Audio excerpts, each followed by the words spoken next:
ডাকাইছে আপনারা? আমাদের দাদা। কয় কেজি আনছিল? হ্যাঁ, কয় কেজি আনছে? আগরতলা থেকে।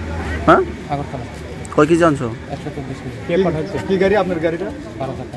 কই যাবেন না আসলো? বিহার। বিহার। কই থেকে আইছে? আগরতলা থেকে। কোন জায়গা আটকাইছে এখন আপনাদের? মনোর নাগাপাড়া। কত কেজি গাঞ্জা আনছিলেন আপনারা? 124 কেজি। কেয়ার করে আনছিলেন? কালেক্টিং।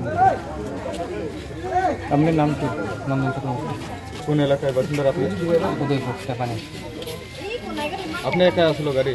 না, আমার লগে ড্রাইভার আছে। আপনি কি গাড়ি চালক নাকি মালিক? মালিক। আপনি ওনার গাড়ির মালিক? যে মাল আনছিল এটা কি নিজের, তোমার নিজের নাকি?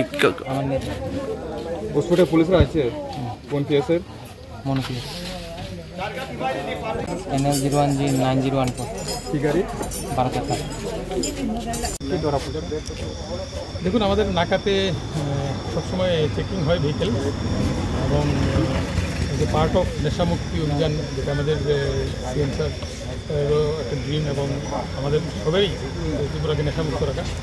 তারপরে দেখেছি আজকে যখন নাকা চেকিং করছিল, তখন এই যে আপনাদের সামনে গাড়িটা দেখছেন, একটা বড় 12 টাকার গাড়ি। ওই গাড়িটাকে যখন চেক করা হয়, তখন গাড়িটার মধ্যে একটা গোপন চেম্বার করা থাকে। ওই চেম্বারটাকে চেক করার সময় ওইখান থেকে 135 কেজি 750 গ্রাম গাঞ্জা রিকভারি করা হয়, ড্রাই গাঞ্জা। আমরা দুজন গাড়ির যে ড্রাইভার এবং চালক এবং যে তার যে সঙ্গী, ওনাকেও আমরা ডিটেইন করি এখানে। আর আমাদের যে সিস্টেম আছে, প্রসিডিউর আছে NDPS অ্যাক্টের মধ্যে, ওই প্রসিডিউরগুলি মেনে আমরা তদন্ত শুরু করেছি, এবং আমরা আশা করব এই তদন্ত সঠিকভাবে আমরা এগিয়ে নিয়ে যাব। যাদের আমরা ডিটেইন করেছি, আনুমানিক বাজার মূল্য কত? আনুমানিক বাজার মূল্য তো দেখুন, এটা ডিপেন্ড করে বিভিন্ন ইয়েতে, টাইমে, বিভিন্ন জায়গায়, বিভিন্ন সময়ে কীরকম রেটে তারা কীভাবে কোথায় বিক্রি করে। আপাতত আমরা যদি ত্রিপুরাতে যদি অ্যাটলিস্ট মিনিমাম আমার যতটুকু জানা আছে, অ্যাটলিস্ট 5,000-এর নিচে আপনি, বা 10,000-এর নিচে মিনিমাম আপনি পাবেনই না কোথাও।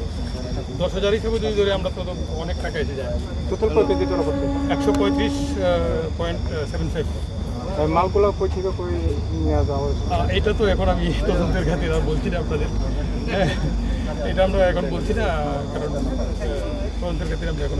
স্যার, বিগত দিন বিভিন্ন জায়গাতে ত্রিপুরা রাজ্যে এরকমভাবে নেশাগ্রস্ত মালটা জব্দ করা হয়েছে, কিন্তু পাবলিকের প্রশ্ন হচ্ছে জব্দ করার সত্ত্বেও কিন্তু কোর্টে বা যে কোনো জায়গাতে নেওয়ার সত্ত্বেও, মানে সোশ্যাল মিডিয়া বা পত্রিকা, এখন পাবলিকের প্রশ্ন থাকতে পারে, কিন্তু আমরা এগুলিতে নিয়মে, আমাদের নিয়ম অনুযায়ী যখন আমরা ডিটেইন কোনো সিজ করি বা ডিটেইন করি, তখন আমাদের নিয়ম অনুযায়ী প্রসিডিউর চলে। প্রসিডিউর পরে আমরা তাদের আমরা কোর্টে পেশ করি, এবং তদন্ত করার পর আমরা যেটা ফাইনাল রিপোর্ট থাকে, চার্জশিট ফাইনাল রিপোর্ট,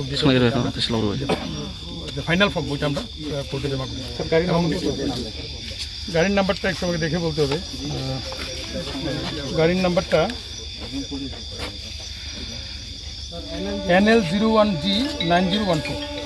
গাড়ি চালকের নামটা জানতে পারছেন স্যার? আমরা জানতে পারি, আমরা এখন এই মুহূর্তে কিছু বলছি না। Thank you.